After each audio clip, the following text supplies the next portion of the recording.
பொய்யா பரப்புற தகவலையும் சின்ன சின்ன விஷயங்கள் வன்மத்தை கக்குறதையும்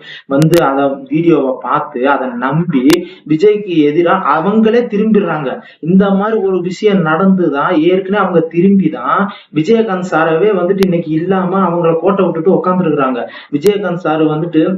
மிகப்பெரிய ஆளுமையா ஜொலிக்க வேண்டிய டயத்துல இந்த மாதிரி சோசியல் மீடியாக்கள் இந்த மாதிரி குள்ளநரிகள் பேசி பேசி பேசி பேசி தப்பா பேசிதான் அதை மக்கள் மனசுலயும் புகுத்தி அவரு நின்னா அதை ஒரு கிண்டல் அடிச்சு மீன் போடுற அவர் பேசுறது அவரோட ஒவ்வொரு அசைவுகளையும் கிண்டல் அடிச்சு மீன் போட்டா அந்த மனுஷனை இந்த நிலைமைக்கு ஆளாக்கி இன்னைக்கு கொன்னதே இந்த மாதிரி எப்படி இப்ப விஜய் சாருக்கு எதிராக கிண்டல் அடிச்சு சின்ன சின்ன விஷயங்கள்லாம் விமர்சனம் வச்சு எப்படி பேசுறானுங்களோ இந்த மாதிரி ஆளுங்கதான் அவரோட சாவுக்கு காரணம்னு நான் சொல்லுவேன் மக்களே. சரிங்களா? இப்ப செத்ததுக்கு அப்புறம் அவரு அவ்வளவு பெரிய மனுஷன், அந்த மனுஷன் இருந்திருந்தா தமிழ்நாடே இன்னைக்கு நல்லா இருந்திருக்கும் அப்படியே கடவுள் ரேஞ்சுக்கு போட்டுற மக்கள் திரும்பவும் அது மாதிரி ஒரு விஷயம் விஜய் சார் விஷயத்திலே நடந்துடக்கூடாதுன்னு